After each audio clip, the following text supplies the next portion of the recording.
آج وہ پکار رہے ہیں این العرب این انتم یا جنون المسلمین، کہاں ہو مسلمانوں تم؟ نہتے لڑ رہے ہیں، نہتے لڑ رہے ہیں۔ لیکن یہ بات ذہن میں رکھیے گا کہ حق کبھی دبا نہیں کرتا۔ الاسلام یالو ولا یولا علیہ، اسلام ہمیشہ غالب رہے گا۔ اور پھر اس خطے کے بارے میں تو اللہ کے محبوب کے فرامین بہت واضح ہیں۔ دمشق کے دروازوں پر اور بیت المقدس کے آس پاس ایسے لوگ قیامت تک موجود رہیں گے کہ لوگوں کا ان کو تنہا چھوڑ دینا ان کو نقصان نہیں پہنچائے گا، اور فرمایا کہ وہ حق پر کھڑے رہیں گے یہاں تک کہ حضرت امام مہدی اور حضرت عیسیٰ کے عساکر کے ساتھ شامل ہو جائیں گے۔ اور وہ منظر کتنا دل فریب ہوگا جب حضرت عیسیٰ تشریف لائیں گے، اور یہ اس وقت امت 3 حصوں میں بٹ چکی ہوگی، اور یہ بالکل حالات اب ادھر جا رہے ہیں۔ ایک حصہ کٹ چکا ہوگا، شہید ہو چکا ہوگا، ایک فرار کا راستہ اختیار کر چکا ہوگا، بزدلوں کا ٹولہ، اور ایک لڑ رہے ہوں گے۔ حضرت عیسیٰ ان کے پاس آئے، اللہ اکبر، اور انہیں کہیں گے کہ اب بتاؤ کیا کرنا ہے، میں بد دعا کرتا ہوں یہ غرق ہو جائیں گے، یا پھر یہ ہے کہ ان کے خلاف ہم لڑنے کے لیے تیار ہیں۔ تو وہ کہیں گے کہ ہم لڑ کے جہاد کر کے فتح حاصل کرنی ہے۔ حضرت عیسیٰ علیہ السلام کی ہمراہی میں جہاد اسلام ہوگا۔ اللہ اکبر، صحیح بخاری کی روایت ہے، تمام رجال ثقہ ہیں۔ میں اب میری زبان نہ کھل جائے، بڑی کوشش کی گئی کسی طرح سے حضرت امام مہدی کے نزول والی حدیثوں کو ضعیف قرار دیا جائے، آج سے چند سال پہلے محققین بٹھائے گئے کسی ملک میں، لیکن نہیں کر سکے، اور یہ حدیث بخاری میں ہے، اور اس سے ملتی جلتی باقی صحیح حدیث میں بہت ساری حدیث ہیں۔ اللہ کے محبوب علیہ السلام فرماتے ہیں کہ وہ وقت آئے گا کہ جب حضرت عیسیٰ علیہ السلام کے انفاس کی خوشبو سے ہی دجال پگھلنا شروع ہوگا، اور یہ فرار کا راستہ اختیار کرے گا، اور فرمایا مقام میں لط پہ قتل کر دیا جائے گا، بھاگتا ہوا، اللہ اکبر، بھاگتا ہوا مارا جائے گا۔ وہ جو جس پہ ناز ہے، اور وہ کہتے ہیں 1000 سال حکومت اس کے آنے پہ ہم کریں گے، اور ہیکل سلیمانی بنانے کے لیے یہ بیتاب ہے، اور وہ تخت داؤدی جو رکھا ہوا انگلینڈ کے اندر، وہ یہاں ہیکل سلیمانی میں رکھنے کے لیے بیتاب ہے کہ یہاں آ کے ہمارا مسیحا بیٹھے گا۔ وہ ان کا مسیحا بھاگتا ہوا مارا جائے گا، اور یہاں 6 ماہ کے بچے بھی سینے پہ گولیاں کھا رہے ہیں۔ یہ مسلمان کا جذبہ ہے، یہ ان کی طاقت۔ پھر حضور علیہ السلام نے فرمایا کہ جب مقام لد پہ، اس وقت جو ایک چھوٹا سا دیہات تھا، تو اس وقت لوگ کہتے تھے یہ لد چھوٹا سا دیہات ہے، یہاں کیسے فرار ہوگا، لیکن آج دنیا کو پتہ چل گیا دنیا کا حساس ترین ایئرپورٹ یہی ہے، اور 2 ٹرمینل اس کے بند ہیں جو انتہائی ہنگامی صورتحال کے لیے رکھے گئے۔ تو اب سمجھ آئی کہ دجال یہاں سے بھاگنا شروع ہوگا، اور یہاں حضرت عیسیٰ کے ہتھے چڑھ جائے گا، خنزیر کو بھی قتل کریں گے اور دجال کو بھی قتل کریں گے، صلیب کے نشان کو بھی توڑیں گے، اور پھر اسلام کو اللہ مسلمانوں کو یوں فتح دے گا کہ حضور نے فرمایا کہ اگر کسی پتھر کے نیچے، بخاری کی روایت ہے، پتھر کے پیچھے، پہاڑ کی اوٹ میں، کسی غار میں، کھو میں، کسی جگہ پہ بھی کوئی یہودی چھپ کے جان بچانا چاہے گا تو وہ پتھر بھی آواز دے گا کہ یہ ظالم میرے پیچھے چھپا ہوا ہے۔ اللہ اکبر۔ پھر شرق سے لے کر غرب تک، شمال سے لے کر جنوب تک، کائنات کی کوئی چھت ایسی نہیں ہوگی جہاں میرے نبی کے نام کا جھنڈا نہیں جھول رہا ہو۔ اللہ اکبر۔ اللہ اسلام کو غلبہ اور قوت اور طاقت اور توانائی عطا کرے۔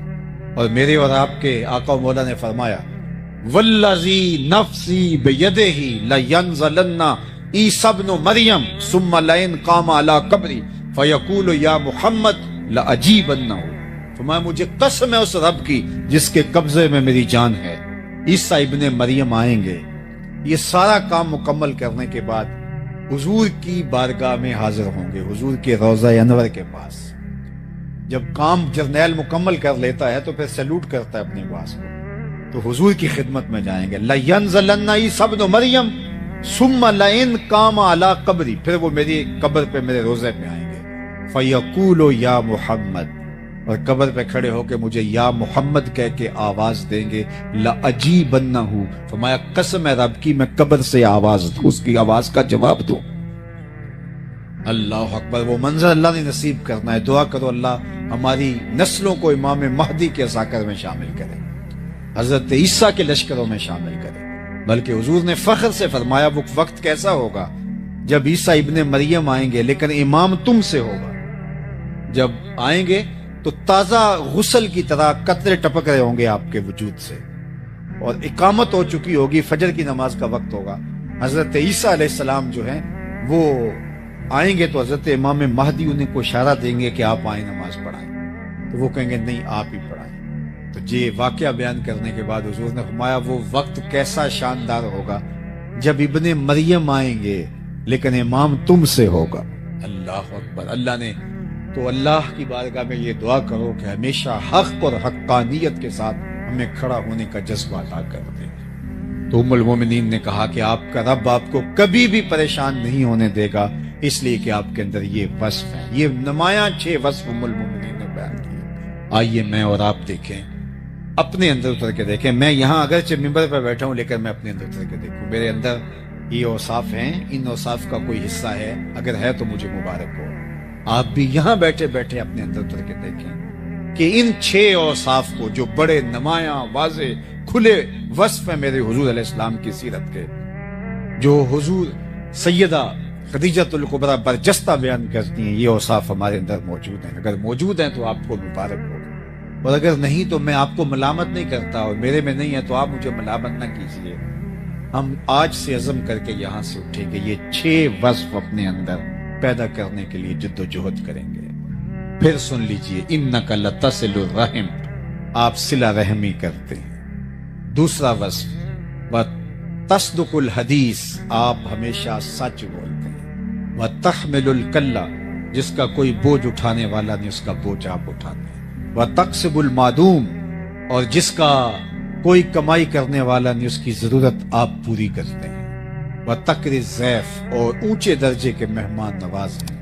وَتُعِينُ عَلَى نَوَائِبِ الْحَقِّ، اور حق کے راستے کے اندر جو لوگ کھڑے ہوتے ہیں آپ ان کے ساتھ کھڑے ہوتے ہیں، آپ کا وزن ان کے پلڑے میں. تو اللہ ہمیں ہمارے نبی علیہ السلام کی سیرت اپنانے کی توفیق دے. اللہ کے محبوب علیہ السلام کی سیرت اور اسوہ انور کو سمجھنے کے لیے آقا کریم کے قریب ترین لوگوں سے اگر ہم سوال کریں تو وہ حضور کی سیرت کے جلی عنوان ہمارے سامنے رکھتے ہیں. ام المومنین حضرت سیدہ عائشہ رضی اللہ تعالی عنہا سے جب حضور کی سیرت کے بارے میں، اخلاق کریمانہ کے بارے میں سوال ہوا تو انہوں نے برجستہ کہا کان خلقہ القرآن، اے پوچھنے والے ان کی سیرت دیکھنی ہے تو قرآن کھول کے بیٹھ جاؤ. قرآن مجید نے جن احکام کو بجا لانے کا حکم دیا ہے آپ حضور کو ان کے ساتھ کھڑا ہوا دیکھو گے، اور جن امور سے منع کیا ہے آپ دیکھو گے کہ اس زون میں حضور آپ کو نظر نہیں آئیں گے. حضرت ام المومنین سیدہ خدیجۃ الکبریٰ رضی اللہ تعالی عنہا، جو حضور علیہ السلام کی وہ زوجہ محترمہ ہیں کہ جنہوں نے حضور کے کردار سے متاثر ہو کر ہی حضور سے نکاح کیا تھا. جب میسرہ غلام نے آ کر کے بتایا سفر شام میں حضور کے کردار کی کہانی ان کے سامنے رکھی تو انہوں نے حضور علیہ السلام کو پیغام نکاح بھیج دیا.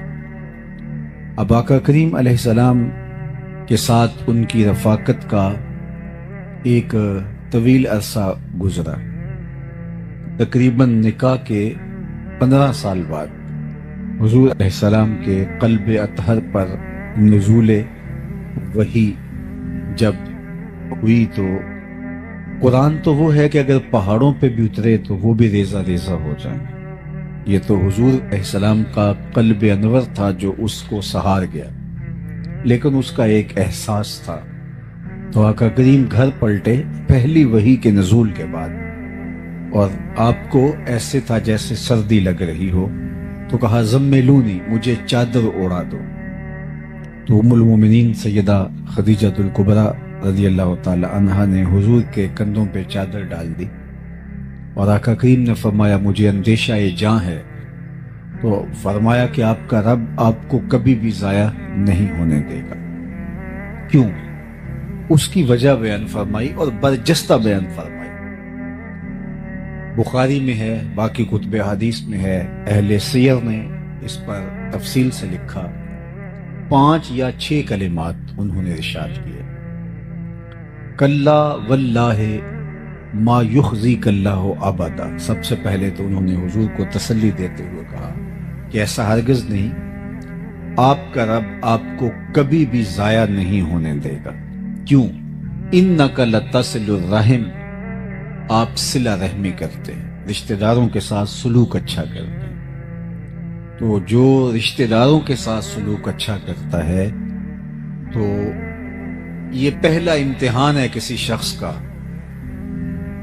اچھی معاشرت کی تشکیل جب ہوتی ہے تو اس کا پہلا دائرہ رشتہ دار ہوتے ہیں، اور اگر یہاں کوئی کامیاب ہو گیا تو دوسرے دائرے میں، تیسرے دائرے میں، چوتھے دائرے میں بھی آپ اس کو کامیابی کے زینے چڑھتا ہوا محسوس کریں گے، کیونکہ رشتہ دار ایک تو اتنی جلدی کسی کو مانتے نہیں، اور دوسرا رشتہ دار اس رشتہ داری کی وجہ سے بات کرتے ہوئے بھی دیر نہیں لگاتے اور ایک دم اچھال کے بھی رکھ دیتے۔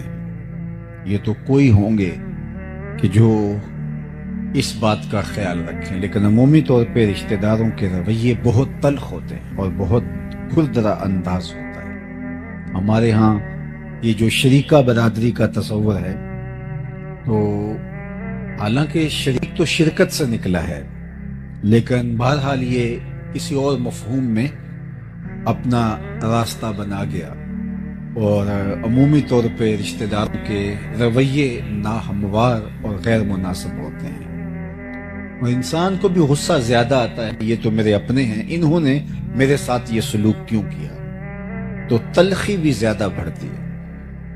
اب ہی تو بندے کا امتحان ہوتا ہے کہ اس تلخی کو قابو پا سکتا ہے کہ نہیں، اس رد عمل کو اس کی عملی تنفیذ کرتا ہے یا اس کو وہیں روک لیتا ہے۔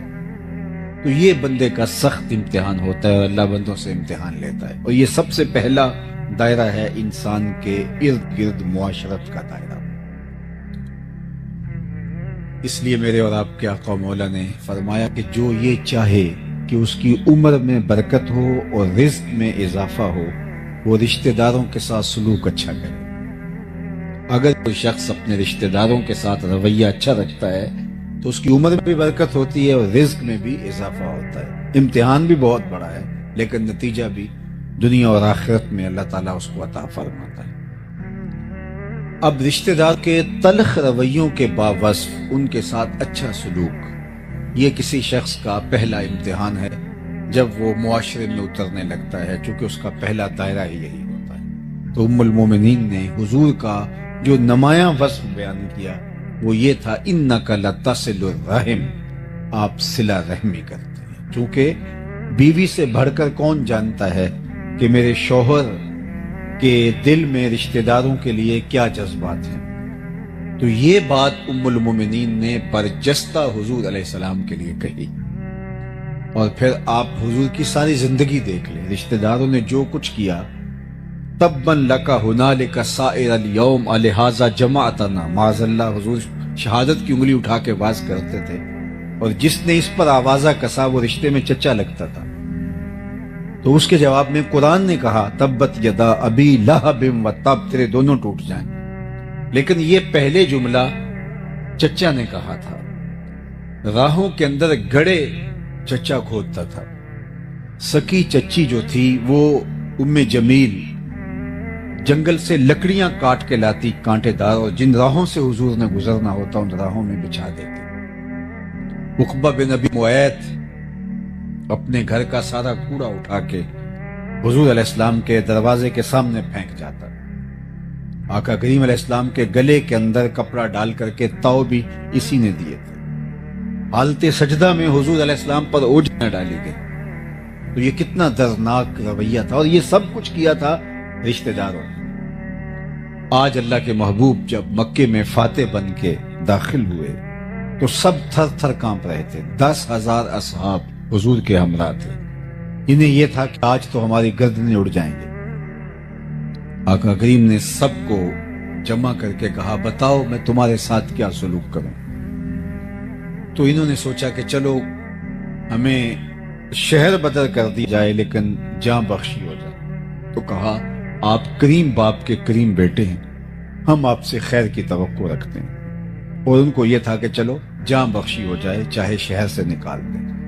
لیکن ان کی آنکھیں پھٹی کی پھٹی رہ گئیں جب میرے اور آپ کے آقا و مولا حضور رحمت عالم نے فرمایا اذهبوا انتم الطلقاء, جاؤ تم آج کے بعد سارے آزاد ہو, اور میں تمہیں وہی کہوں گا جو میرے بھائی یوسف علیہ السلام نے اپنے بھائیوں کو کہا تھا لا تثریب علیکم اليوم, آج تمہارے اوپر کوئی مؤاخذہ نہیں. انہوں نے حضرت یوسف علیہ السلام کو تاریک کنویں میں ڈالا. مالک ابن زغر کے ہاتھوں پھوٹی کوڑیوں کے عوض یوسف علیہ السلام کو بیچ ڈالا, اور باپ کے سامنے آ کے مکر کیا کہ انہیں تو بھیڑیا کھا گیا تھا. کتنا تلخ رویہ تھا بھائیوں کا اپنے معصوم بھائی کے خلاف, اور انہیں تھا کہ وہ بولی بسری داستان بن گیا ہوگا یوسف. لیکن آج جب وہ ہاتھ میں کشکول لیے جناب یوسف کے سامنے حاضر ہیں تو آپ نے فرمایا کیا تم جانتے ہو کہ تم نے اپنے بھائی یوسف کے ساتھ کیا کیا؟ تو ان کو تو تصور بھی نہیں تھا کہ کہانی تو ان بھائیوں کے درمیان ہے. باپ کو یہ کہا کہ اس کو بھیڑیا کھا گیا ہے, عزیز مصر کہہ رہا ہے کہ تمہیں پتا ہے تم نے اپنے بھائی کے ساتھ کیا کیا. وہ ایک ماضی کی ساری پرتیں کھلنے لگی, اور حضرت عزیز مصر کے چہرے میں ان کو یوسف کے خط و خال دکھائی دینے لگے, اور ادھر اندر خوف بھی اترنے لگا. اللہ اکبر. قرآن مجید میں یہ مقام اٹھائیے تو وہ ڈر سے گئے, ہونٹ کپ کپا رہے, اور عزیز مصر کے چہرے پر یوسف کے خط و خال دیکھ کر کے کہتے انکا لانتا یوسف. اللہ اکبر, آپ یوسف ہیں. یہاں جو لفظ ہے انکا لانتا یوسف, آپ یوسف ہیں. قال انا یوسف, کہاں میں ہی یوسف ہوں, اور یہ میرا بھائی ہے. حضرت بنیامین پاس بیٹھے تھے, اور پھر فرمایا اب ایک لمحے کی اذیت سے وہ گزرے کہ اب کیا ہوتا ہے. ساتھ ہی کہہ دیا لا تثریب علیکم اليوم, پریشان نہیں ہونا, تمہارے اوپر آج کوئی مؤاخذہ نہیں ہوگا. یعنی انہیں اس کرب سے بھی زیادہ دیر نہیں گزرنے دیا کہ جب یہ پہچان گئے کہ عزیز مصر یہ تو وہی یوسف ہے جس کو کنویں میں ڈالا تھا, آج عزیز مصر بن کے ہمارے سامنے. تو بھائیوں کی حالت غیر ہو رہی تھی, اور زبان میں لکنت پیدا ہو رہی تھی, آواز گلے میں پھنس رہی تھی, نکل نہیں رہی تھی. انکا لانتا یوسف, آپ یوسف ہیں.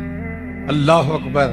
حضرت یوسف میں ہاں میں یوسف ہوں, لیکن ساتھ ایک لمحے کے تاخر کے بغیر کہا لا تثریب علیکم اليوم. تو اللہ کے محبوب علیہ السلام نے فرمایا کہ میں آج تم سے وہی کہوں گا جو میرے بھائی یوسف نے اپنے بھائیوں سے کہا تھا, آج تم سے کوئی مؤاخذہ نہیں کیا جائے گا. عثمان بن طلحہ یہ کعبۃ اللہ کا کلید بردار تھا, اور اللہ کے محبوب علیہ السلام نے اس سے کہا کہ کعبۃ اللہ کا دروازہ کھولو, میں اندر جا کے نوافل ادا کرنا چاہتا ہوں, نماز پڑھنا چاہتا ہوں, اللہ کے حضور سجدہ ریز ہونا چاہتا ہوں. اس نے انکار کر دیا, نہیں میں آپ کے لیے کعبہ کا دروازہ نہیں کھول سکتا. وقت گزر گیا, آج حضور فاتح بن کے داخل ہوئے تو فرمایا این عثمان بن طلحہ, عثمان بن طلحہ کہاں ہے؟ تو کپ کپاتا ہوا حاضر. فرمایا لاؤ کعبۃ اللہ کی کلید. دروازہ کھولا, حضور اندر اترے, بتوں کو توڑا, سجدہ ریزیاں کی اللہ کے حضور, واپس پلٹے تو سب صحابہ منتظر تھے کہ یہ دیکھیے کس کو ملتا ہے. عثمان بن طلحہ کو تو دوبارہ چابی نہیں ملے گی, اب دیکھیے کس کا مقدر کھلتا ہے, اور یہ کعبۃ اللہ کی کلید برداری کا اعزاز کس کو ملتا ہے. سب حسرتیں لیے کھڑے تھے, لیکن حضور جب باہر تشریف لائے فرمایا عثمان بن طلحہ کہاں ہے؟ حاضر خدمت ہوا تو حضور نے اس کے ہاتھ میں چابی رکھتے ہوئے فرمایا یہ چابی میں تم کو دے رہا ہوں, قیامت تک یہ چابی تیری نسلوں سے بھی کوئی نہیں چھین سکے سوائے ظالم کی. آج بھی یہ جو شیبی خاندان ہے کعبۃ اللہ کا کلید بردار, یہ حضرت عثمان بن طلحہ کی اولاد سے. جب اس نے حضور کا یہ سلوک دیکھا تو آگے بڑھ کے آقا کریم کے ہاتھ پہ بیعت اسلام کر لی۔ تو یہ سلوک تھا اللہ کے محبوب کا، صلہ رحمی کا یہ عالم تھا، یہ حضور کی سیرت ہے۔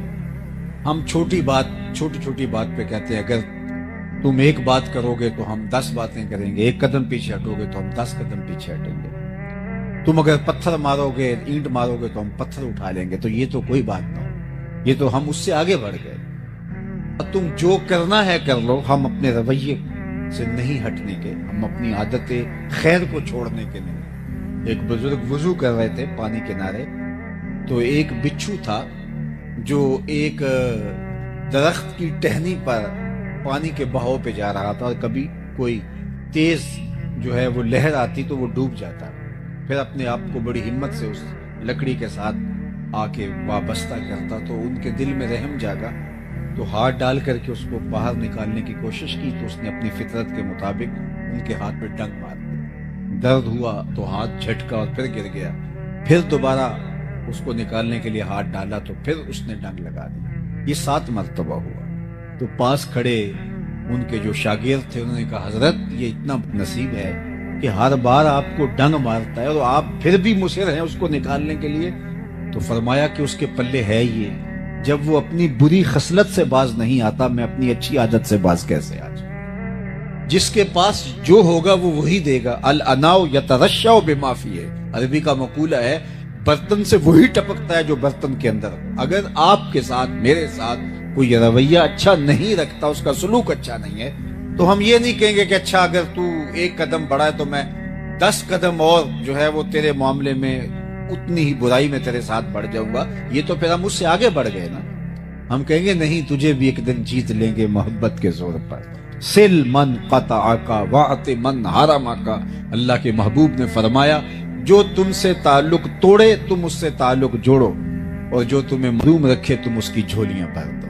ہاں تمہارا یہ حق ہے کہ اگر رشتے دار شر کا منبع و مصدر ہے تو آپ اس سے محتاط ضرور ہو سکتے ہیں، لیکن یہ نہیں ہے کہ وہ مشکل میں پھنس جائے، وہ تکلیف میں ہو، وہ اذیت میں ہو تو آپ اس وقت جو کہیں کہ اب میں اس کا سر کچل کے رکھ دوں، نہیں۔ بہترین صدقہ وہ ہے جو ناراض رشتے دار کو دیا جائے جو تمہارا مخالف ہو، چونکہ نفس مانتا ہی نہیں ہے اس صدقے کے لیے۔ آپ کہیں گے کہ اس نے تو ناک میں دم کر رکھا ہے، اور اگر اس کو بھی کھڑا کر دیا اور یہ بھی اگر جو ہے وہ صاحب ثروت ہو گیا تو یہ تو میرے لیے مشکل کھڑی کر دے گا۔ تو نہیں، اس کی مدد کرو، اگرچہ اس کا رویہ تلخ سے تلخ کیوں نہ ہو۔ تو پہلا کردار جو ام المومنین نے حضور کا بیان کیا وہ یہ تھا کہ انک لتصل الرحم، آپ کا رب آپ کو کبھی تنہا نہیں چھوڑے گا اور نہ آپ کو بے آبرو ہونے دے گا، اس لیے کہ آپ صلہ رحمی کرتے ہیں۔ دوسرا وصف حضور کو انہوں نے بیان کیا، وَتَحْمِلُ الْكَلَّ، جس کا کوئی بوجھ نہیں اٹھاتا اس کا بوجھ آپ اٹھاتے ہیں۔ اپنے بوجھ تو سارے ہی اٹھاتے ہیں، اوروں کے لیے جینا یہ زندگی ہوتی ہے۔ یہ تو ہم درختوں سے سیکھ سکتے ہیں۔ درخت اپنی چھاؤں میں کبھی خود نہیں بیٹھے، خود دھوپ میں جلستے ہیں، لیکن جو ان کے دامن میں آئے تو اس کو وہ ٹھنڈک فراہم کرتے ہیں۔ درختوں نے آج تک اپنا پھل خود نہیں کھایا، لوگوں کو دان کر دیا۔ اوروں کے لیے جینا یہ زندگی ہے۔ دریاؤں نے اپنا پانی کبھی خود نہیں پیا، یہ اوروں کو سیراب کرتے ہیں۔ بادل خود اپنا پانی جو ہے وہ نوش جان نہیں کرتے، وہ اوروں کو دان کرتے ہیں۔ اوروں کے لیے جینا، اوروں کے لیے زندگی گزارنا، یہ زندگی کا حسن۔ کمائی کرنے والا نہیں، آپ اس کے لیے کام کرتے ہیں، اس کے لیے مزدوری کرتے ہیں، کام کرتے ہیں، اس کے لیے تجارت کرتے ہیں۔ اللہ اکبر، یہ حضور کا وصف نمایاں ہے۔ اللہ اکبر، کہ لوگوں کے لیے حضور علیہ الصلوۃ والسلام کمائی کریں، تجارت کی ہے حضور نے، کس لیے؟ دوسروں کام آنے کے لیے۔ میں اور آپ سویر سے لے کر شام تک اور شام سے لے کر سویر تک اپنے آپ کے بارے میں سوچتے ہیں۔ علماء نے لکھا، یہ اچھی طرح مجھے اور آپ کو ذہن نشین ہونا چاہیے اور یہ زندگی کا ماٹو بنا لیں۔ رزق کمانے کی 3 نیتیں ہیں، ان نیتوں کے استحضار کے ساتھ رزق حلال کمانا عین عبادت ہے۔ سب سے پہلی نیت جس کے لیے ہمیں رزق کمانا چاہیے، وہ تجارت ہے، مزدوری ہے، کھیتی باڑی ہے، وہ ملازمت ہے یا کوئی اور عمل۔ ہم رزق اس لیے کمائیں کہ اپنے آپ کو سوال کی ذلت سے بچائیں، کیونکہ ہماری ضرورتیں ہمارے ساتھ جڑی ہیں۔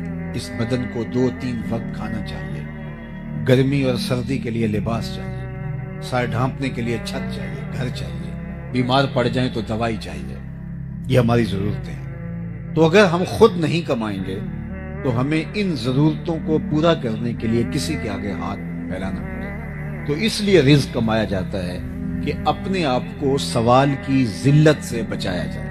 یہ پہلا مقصد ہے جو ہمیں ملحوظ ہونا چاہیے۔ دوسرا مقصد رزق کمانے کا اپنے زیر کفالت لوگوں کی ضرورتوں کی تکمیل۔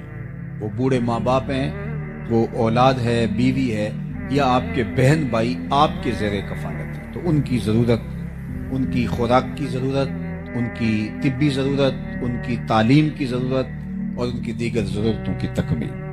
تو یہ دوسرا مقصد ہے رزق کمانے کے لیے۔ اس کے لیے پردیس کاٹا جاتا ہے، اس کے لیے دن رات ایک کیا جاتا ہے، تاکہ میرے بچوں، میرے ماں باپ، میرے اعزاء و اقربا جو میرے زیر کفالت ہے، ان کی ضرورت میرے ذمہ ہے، تو میں آپ دکھ سہ لوں گا لیکن ان کی ضرورت کو پورا کروں گا۔ یہ دوسرا مقصد ہے رزق کمانے کا۔ تیسرا مقصد رزق کمانے کا یہ ہے، اور یہ ہماری نیت میں شامل ہونا چاہیے کہ اللہ تو مجھے میری ضرورت اور میرے زیر کفالت لوگوں کی ضرورت سے اگر زیادہ عطا کرے گا تو میں ان کی ضرورت پورا کروں گا، ان کی ضرورت کی تکمیل کروں گا جو کسی وجہ سے کما نہیں سکتے، اپاہج ہیں، لاچار ہیں، اراملہ ہیں، مساکین ہیں، یتاما ہیں، غربا ہیں، مفلوق الحال ہیں، کثیر العیال ہیں۔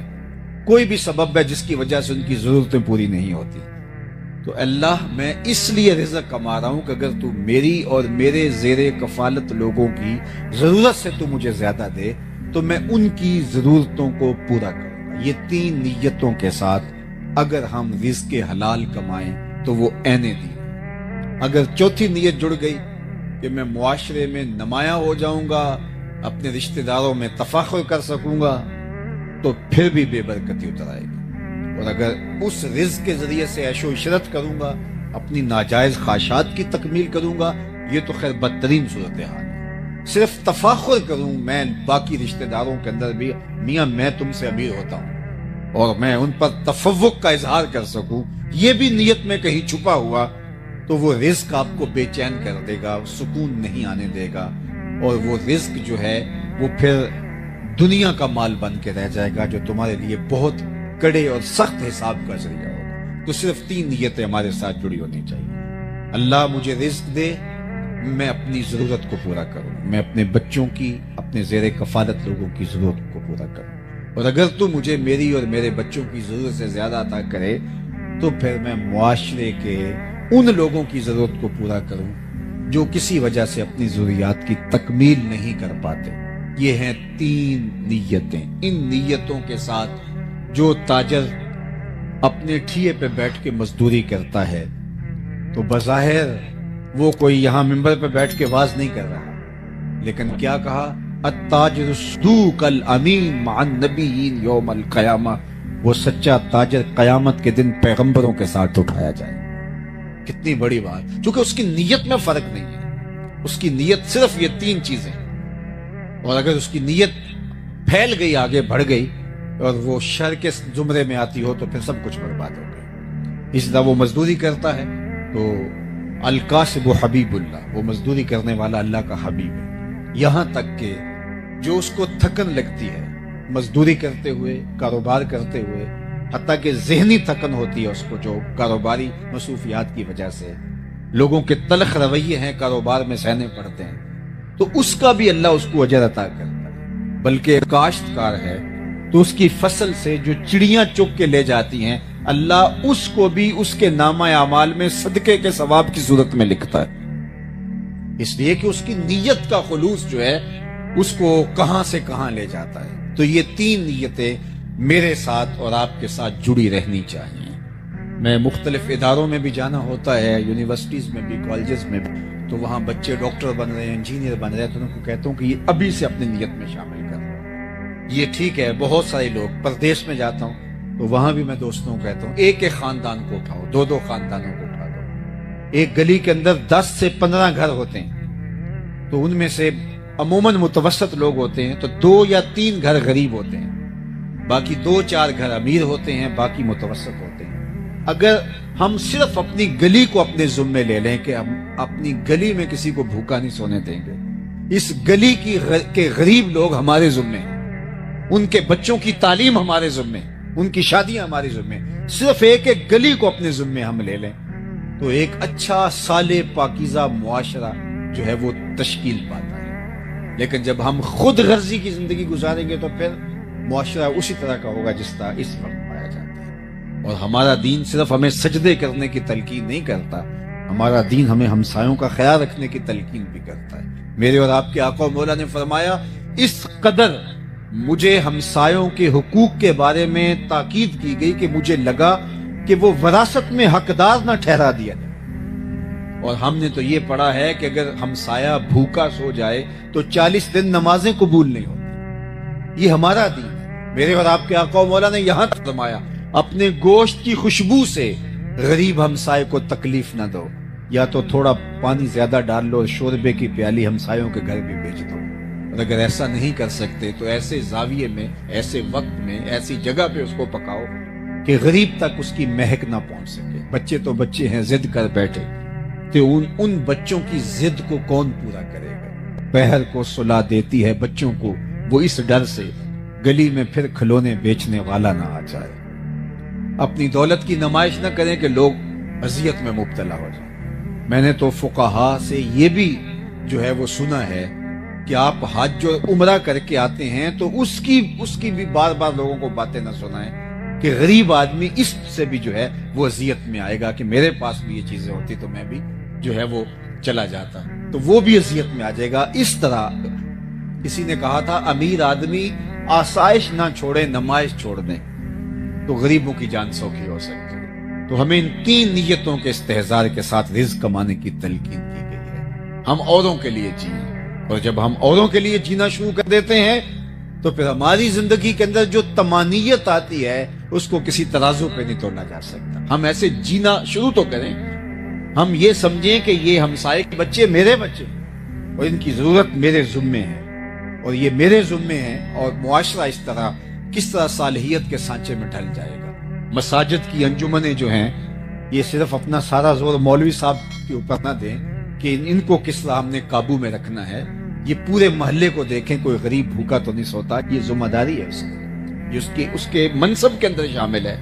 اسی طرح جو زعماء ہیں، سیاسی زعماء ہیں معاشرے میں جن کو اللہ تعالیٰ نے مقام دیا ہے، صرف یہ نہیں ہے کہ بندہ خود کر سکتا ہو، اللہ نے ان لوگوں کی بھی مذمت کی ہے کہ جو خود تو نہیں کر سکتا لیکن دوسروں کو بھی اس کی ترغیب نہیں دیتا تو وہ بھی پکڑا جائے گا۔ وَلَا يَحُضُّ عَلَىٰ طَعَامِ الْمِسْكِينِ فَوَيْلٌ لِّلْمُصَلِّينَ الَّذِينَ هُمْ عَنْ صَلَاتِهِمْ سَاهُونَ الَّذِينَ هُمْ يُرَاءُونَ وَيَمْنَعُونَ الْمَاعُونَ۔ تو یہاں پہلے فرمایا کہ أَرَأَيْتَ الَّذِي يُكَذِّبُ بِالدِّينِ فَذَلِكَ الَّذِي يَدُعُّ الْيَتِيمَ وَلَا يَحُضُّ عَلَىٰ طَعَامِ الْمِسْكِينِ، کہ یہ وہ بد نصیب شخص ہے جو لوگوں کو ترغیب نہیں دیتا کہ فلاں یار غریب ہے اس کی مدد کو پہنچا۔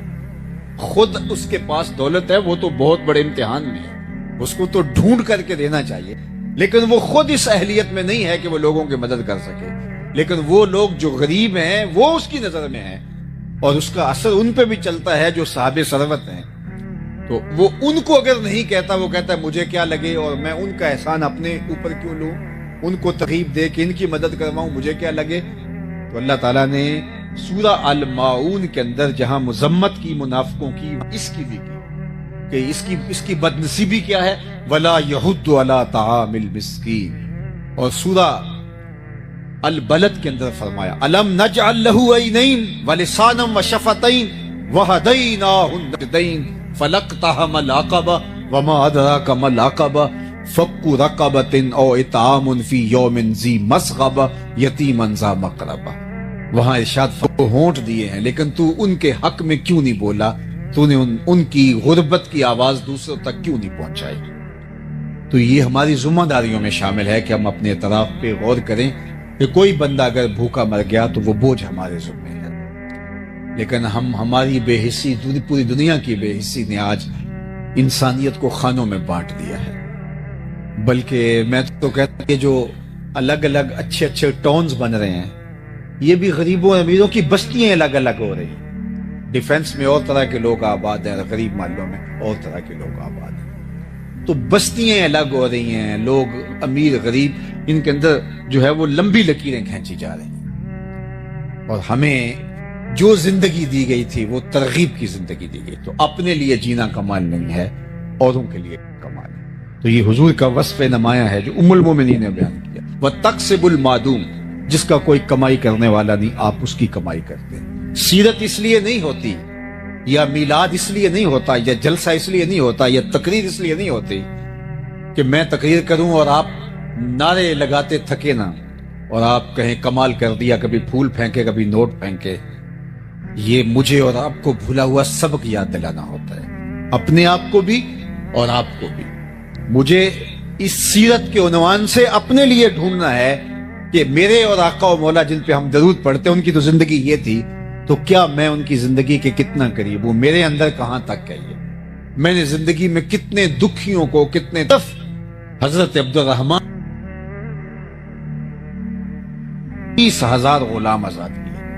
تو ہمیں لوگوں کو، مصیبتوں میں پھنسے ہوئے لوگوں کو آزاد کرنا چاہیے۔ اس دور کی جو غلامی ہے، معاشی بحران ہیں، اذیت ہیں، اس میں لوگوں کو ان کے پاؤں پہ کھڑا کریں، ان کی ضرورتوں کی تکمیل کریں۔ یہ میرے حضور کی سیرت ہے، اور سیرت بیان اس لیے کی جاتی ہے کہ اس سیرت کو ہم اپنے اندر اتاریں اور اپنے اس کا عکس اپنے اندر پائیں، تاکہ ہمارے آقا خوش ہوں۔ صرف سن کے کہ واہ سبحان اللہ، یہ ہم صرف ان کو بیان کر کے سبحان اللہ کہہ رہے نہیں۔ دین کا تقاضا ہم سے یہ ہے کہ ہم قسمت کا رزق ساتھ لے کے آتا ہے اور برکت چھوڑ کے جاتا ہے۔ ہمارا کچھ نہیں کھاتا، اپنی قسمت کا ہمارے دسترخوان سے کھاتا ہے، اور ہمارے دسترخوان سے کھانے کی وجہ سے ثواب بھی ہمیں ملتا ہے، عزت بھی ہمیں ملتی ہے، اور وہ برکت بھی چھوڑ کے جاتا ہے۔ اس لیے خوش دلی کے ساتھ مہمانوں کا استقبال کیا جائے، ان کو کھانا کھلایا جائے۔ اللہ اکبر۔ آدھا فقر حضرت سیدنا شیخ عبد القادر الجیلانی علیہ رحمہ و رضوان فرماتے ہیں، آدھا فقر بھوکوں کو کھانا کھلانا اور برہنہ بدن لوگوں کو لباس پہنانا ہے۔ باقی چلے، ریاستیں، عبادتیں، نمازیں، سجدے، تہجدیں، اوراد، اشغال، وظائف، یہ باقی آدھا بنتا ہے۔ صرف آدھا بھوکوں کو کھانا کھلانا اور برہنہ بدن لوگوں کو لباس دینا ہے۔ فقیر اس بات پہ راضی ہوتا ہے کہ اس کا دسترخوان چلتا رہے، اٹ کھڑک کے دکڑ وجے تتا ہوئے چلہ، آن فقیر کھا کھا جامن راضی ہوئے بلا۔ فقیر کا مزاج یہ ہے کہ لوگ آئیں اور اس کا دسترخوان چلتا رہے، اسے خوشی ہوتی ہے جب اس کے دسترخوان سے کوئی لقمہ اٹھاتا ہے۔ تو یہ چوتھا وصف ام المومنین نے حضور کا بیان کیا۔ پانچواں وصف وتصدق الحدیث، حضور آپ نے کبھی جھوٹ نہیں بولا، آپ ہمیشہ سچ بولتے ہیں، آپ کا رب آپ کو کبھی ضائع نہیں ہونے دے گا۔ اب آئیے ہم یہاں رکتے ہیں کہ ہماری زندگی میں سچ ہے یا جھوٹ؟ تو قدم قدم پہ ہم جھوٹ بولتے ہیں۔ آج ہمارا تاجر کہتا ہے جناب جھوٹ نہ بولیں تو سودا نہیں بکتا۔ میں نے کہا